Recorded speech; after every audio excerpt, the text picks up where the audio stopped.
Master हमार लइका लइकी दोनों का दर्द बतावत रहे।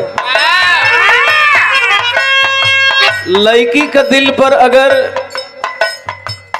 ऐसा हालात गुजरल होके तो लइकी अपने दिल पे ले ले, और यदि लइका का दिल पर गुजरल हो तो लइका अपने दिल पे ले ले। ई लइका लइकी दोनों का मजबूरी बा और दोनों का तकलीफ बा।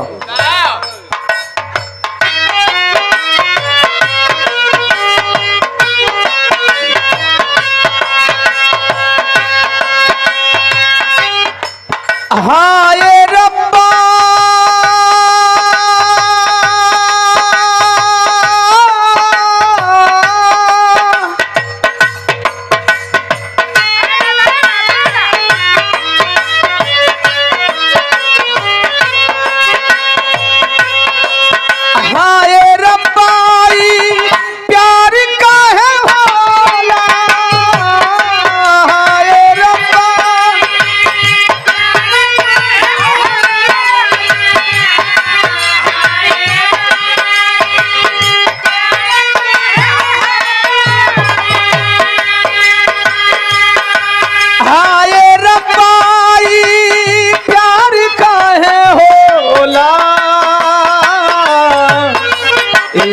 में लोगवा बीमार काहे होला, इसके में लोगवा बीमार काहे होला।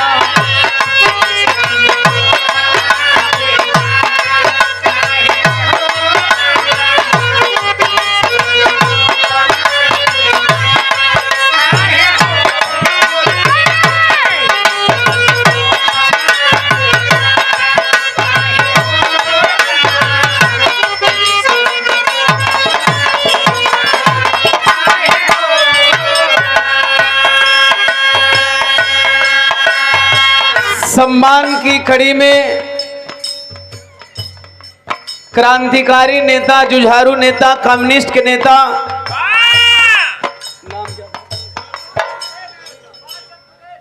सम्मानीय सुभाष चंद्र पटेल जी आपके द्वारा माला और हम तीनों कलाकारों के लिए आपने अपनी वाणी से आशीर्वाद स्वरूप आशीर्वचन दिए और माला 500 रुपया देकर के हमें आपने आशीर्वाद दिया। आपको क्रांतिकारी नमन करते हैं।